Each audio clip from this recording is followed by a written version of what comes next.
Okay, I'm excited to share part two of this three-part series regarding some discussions that I've had with my friend Craig Manning, who's a sports psychologist, professor, PhD, business consultant. I kind of gave all his background in the first video, but I remember one thing he shared, and many of you have heard this about how, well, we've heard the phrase dopamine hit, right?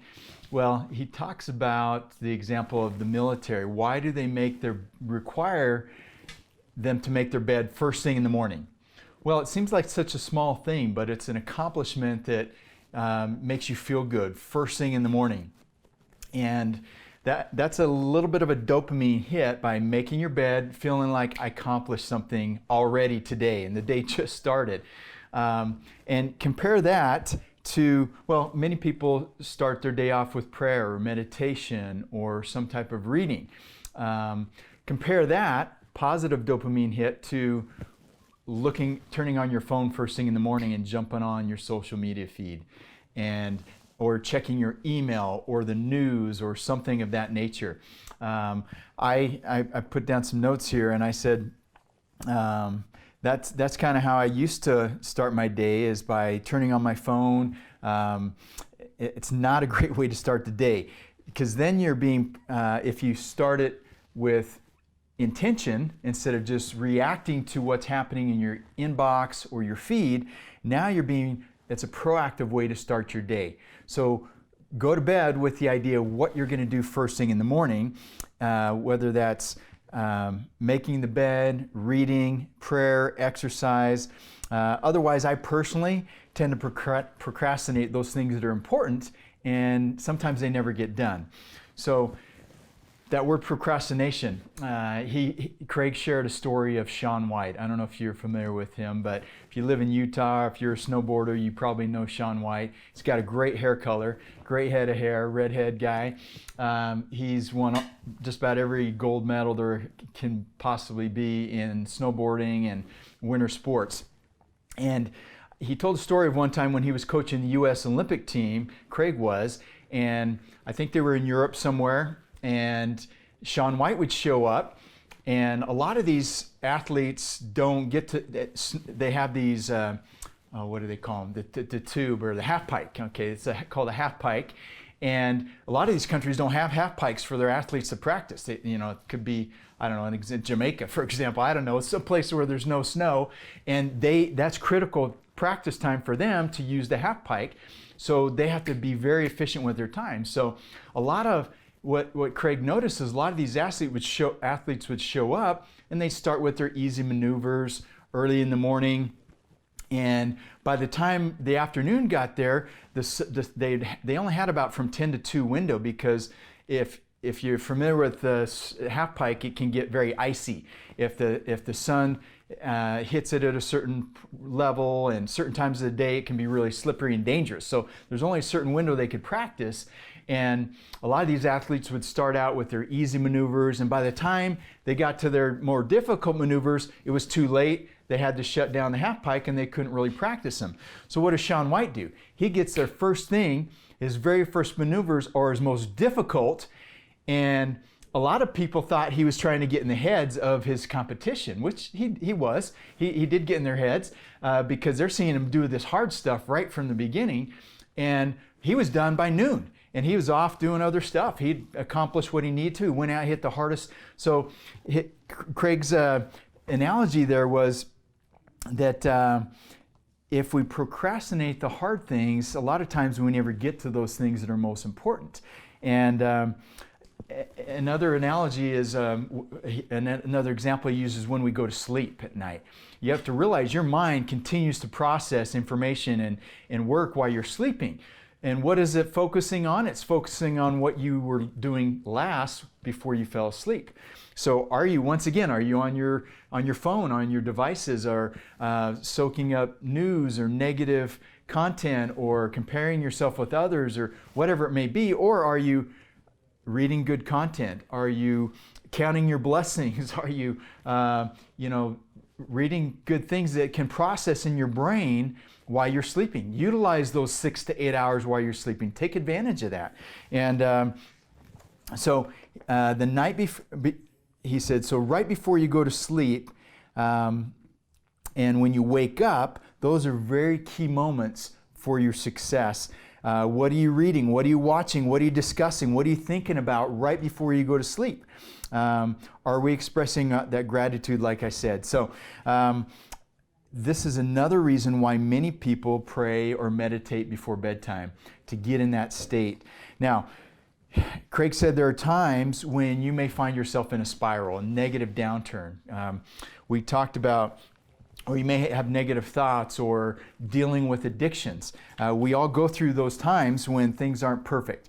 Well, what do? He says, go back to those power statements. Do you remember in the first video we talked about power statements? A couple new ones he talked about when you're in a spiral or finding yourself in a negative state is, one he said, think good thoughts. Okay, instead of thinking negative thoughts, which when you're in a spiral, you're thinking negative, he said, think good thoughts. And another one, he says, if you find yourself getting ready to do something you know you shouldn't do, he said, just three simple, repeated 3 times the word no, no, no, no. If you're about ready to yell at your kids and you know you shouldn't, or you're about ready to if it's an addiction, you're about ready to pick up that cigarette or that alcohol that you're trying to rid from your life, no, no, no. Those statements to yourself are so powerful. That's why they're called power statements. And research shows that for every negative thought, we need 2.9 positive thoughts to counteract that negative thought. 2.9 to 1. Wow, so we know, turn on the news, what are you bombarded with? A lot of negative nonsense, right? So that means you've got to counteract that with 2.9 positive things or thoughts. So a strategy that he encourages to do every day, and this is something that I've implemented with myself, my wife, our kids, we do this throughout the day, is focus on 3 things that you did well that day. And then also 1 thing that you can do better. Okay? A lot of times you think about the things that went wrong and how bad things were. Well, imagine if you focus on 3 things you did right today and 1 thing you can do better. How did I do this with my 13-year-old? She plays volleyball and she comes home and she's discouraged because they lost a game. Well, what did you do right? Name 3 things that were great about your game. Well, I got my serves over. I was able to pass to my teammate, and I congratulated our captain for doing a great job, okay? And what's 1 thing that you can do better, okay? So instead of, here it says, how many of us were told to learn from our mistakes? Craig said if you are always learning from your mistakes, guess what? You're focused on, and you're going to get worse. So don't focus on the errors. That's why we list 3 things we did well, 1 thing we can improve upon. He gave an example of an Olympic athlete who had been competed in the Olympics in the past, but had dropped to number 49 in the world and wasn't able to compete, apparently, in Olympics. So he taught this technique to this individual, and guess what? That individual bounced back and became number 1 in the world in his category. So pretty amazing. So practice doesn't make perfect, but practice makes permanent. So whatever you're practicing, if you're practicing something that's not good, it's practice makes permanent, doesn't make perfect. He also, I know in the last video I mentioned Giannis, who was the MVP for 2019. Well, since I recorded this video, the first video, it was announced that Giannis got MVP. He's 2-time MVP. He won it again here in 2020. And he was using this 3-to-1 strategy with Giannis, because Giannis is a perfectionist and he's always trying to get better. And Craig says, in the earlier video, we talked about how your mind can only handle 2 or 3 things at a time, and then it gets overloaded and overwhelmed, and you shut down and you become disengaged, and you're being reactive versus proactive. Remember, that's all in the first video. So Craig would say, okay, Giannis, 3 things you did right, 1 thing you can do better. And again, Giannis would say, Craig, we need to talk more. You're here, I need your time. I don't have you very often. I need you to help me more. Craig says, no. Remember, your mind can only handle so much before it becomes overwhelmed and you overthink things. Well, it obviously must work. Here's an extreme athlete who won MVP last year thanks to some help. Craig shouldn't take all the credit. Obviously, Giannis gets some credit.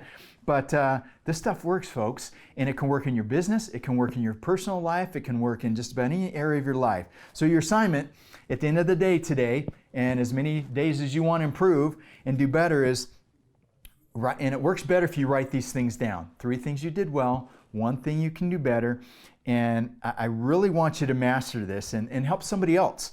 So if you do this with a family member or friend, teach these skills to others, you will master them. That's why this training is called Mastering Your Mental and Emotional Skills. All right, we'll be back with one more video here shortly, but I hope this was beneficial. Remember your assignment. I'm looking forward to hearing from the results and how things are working with each of you. My name is Gary Hassan. Goodbye for now.